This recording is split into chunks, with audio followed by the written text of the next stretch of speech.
Attention please. చిన్నప్పుడు దెయ్యాల కథలు ఎంతో ఇష్టంగా వినేవారు ఎందరో ఉంటారు. మిస్టరీలు, థ్రిల్లర్లు అంటే ఇష్టపడేవారికి మానవాతీత శక్తుల గురించి, వాటి చుట్టూ కథనాల గురించి వినడం సరదాగానే ఉంటుంది. ఇంకొంతమంది అటువంటి వాటి ఊసెత్తితేనే భయపడిపోతారు. శిథిల నిర్మాణాలు, కట్టడాలు, పాడుపడిన భవంతులు, శ్మశానాలకు సంబంధించి ఎవరైనా మాట్లాడుకున్న భయంతో గజగజ వణికిపోతారు. అలా బెదిరిపోయే వారెవరూ దయచేసి ఈ వీడియో చూడవద్దు. విదేశాల్లో హాంటెడ్ ప్లేసెస్ గురించి తరచూ ఎన్నో కథనాలు వినిపిస్తూ ఉంటాయి.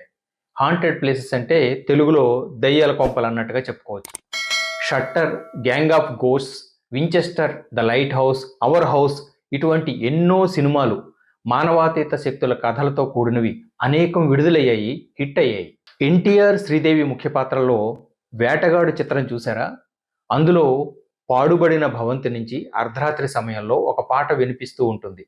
ఇది పువ్వులు పూయని తోట, ఏ ప్రేమకు నోచని కోట, పగిలిన గుండెలలో రగులుతున్న రాగం ఈ పాట అంటూ భయపెట్టే బ్యాక్గ్రౌండ్ మ్యూజిక్ స్కోర్తో వినిపిస్తుంది. అది దెయ్యం పాటగా విలన్ గ్యాంగ్ నమ్మించి చూసిన పాడుబడిన కోటలో బంధితురాలైన హీరోయిన్ తల్లి పాడేదిగా ఆ తర్వాత వెల్లడవుతుంది. వాస్తవంలోనూ కొన్ని చోట్ల అస్పష్ట ధ్వనులు, వింత అరుపులు, కేకలు, ఎవరో ఎక్కడో మసిలిన చప్పుడు, మానవాతీత శక్తులకు నెలవులంటూ రకరకాల ఉదంతాలు, వీటికి లోటు లేదు. సిటీ ఆఫ్ నిజామ్స్గా, భాగ్యనగరంగా ప్రతీతమైన మన హైదరాబాద్ నగరంలోనే హాంటెడ్ ప్లేసెస్, దెయ్యాలు తిరిగాడే ప్రాంతాలుగా పేరుపడినవి కొన్ని ఉన్నాయి. ఆ జాబితాలో ఒకటి చారిత్రక ప్రాధాన్యం కలిగిన గోల్కొండ కోట. అది 13వ శతాబ్దంలో కాకతీయులు కట్టించిన ఖిల్లా. 1518-1687 సంవత్సరాల మధ్య కుతుబ్ షాహీ వంశీకులు దాన్ని అభివృద్ధి పరిచినట్లు చెబుతారు.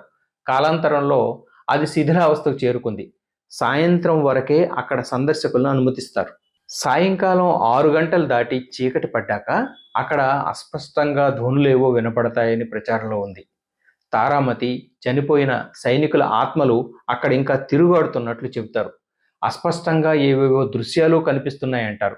హైదరాబాద్ కుందన్బాగ్ ప్రాంతంలో ఒక బిల్డింగును మంత్రగత్తెల గుహగా పిలుస్తారు. అక్కడ కొన్నేళ్ల క్రితం 2 కుమార్తెలు, తల్లితో కూడిన కుటుంబం అనుమానాస్పద స్థితిలో చచ్చిపడి ఉండడం కనిపించింది.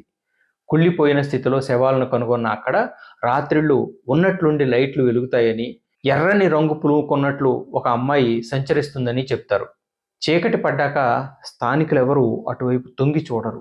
హాంటెడ్ ప్లేసెస్ జాబితాలోకి ఖైరతాబాద్ సైన్స్ కాలేజీ కూడా చేరింది. శిథిలమైన కళాశాలను అక్కడ అలా వదిలేశారు.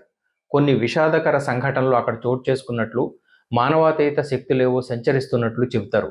సాధారణంగా ఎవరూ అటువైపు వెళ్లరు. దేడ్లాక్ ఘర్ గురించి విన్నారా? దేడ్లాక్ అంటే 1,50,000. సుమారు 4.5 దశాబ్దాల క్రితం హైదరాబాద్ సీతాఫల్ మండి ప్రాంతంలో లక్ష్మణ్ అనే వ్యక్తి 1,50,000 రూపాయల ఖర్చుతో, అప్పట్లో అది చాలా ఎక్కువ, ఇల్లు కట్టించారు. సరిగ్గా గృహప్రవేశం సమయానికి ఆయన భార్య హఠాన్మరణానికి గురయ్యారు. ఎవరికో అద్దెకు ఇవ్వగా వారిలో ఒకతను వింతగా ప్రవర్తించేవాడు. కొన్నాళ్లకు అతను ఉరి వేసుకుని శవంగా కనిపించాడు. తర్వాత అక్కడ అద్దెకు వెళ్ళిన కుటుంబంలోనూ ఒకరు వింతగా ప్రవర్తిస్తూ ఆత్మహత్య చేసుకున్నాడట. ఇంకొంతమంది అనూహ్యంగా చనిపోవడంతో అది దెయ్యాల కొంపగా పేరు తెచ్చుకుంది. బంజారా హిల్స్ రోడ్ నెంబర్ 12 కూడా హాంటెడ్ ప్లేసెస్లో ఒకటంటే నమ్ముతారా? అక్కడొక శ్మశానం ఉంది. రాత్రివేళ మానవాతీత శక్తుల సంచారంపై ఎన్నో కథలు ప్రచారంలో ఉన్నాయి. ఆ లిస్టులో మరొకటి శంషాబాద్ ఎయిర్పోర్ట్ ప్రాంతం. అక్కడ ఎన్నో చావులు చోటు చేసుకున్నాయని, అమానుషంగా కడతేరిపోయిన వారి అసంతృప్త ఆత్మలు ఇంకా ఆ పరిసరాల్లో తిరుగాడుతున్నాయని చెబుతారు. కొంతమందిని చీకటి భయపెడుతుంది. చీకటి మాటున వెలికిరాని భయానక రహస్యం ఇంకా భీతిల్ల చేస్తుంది.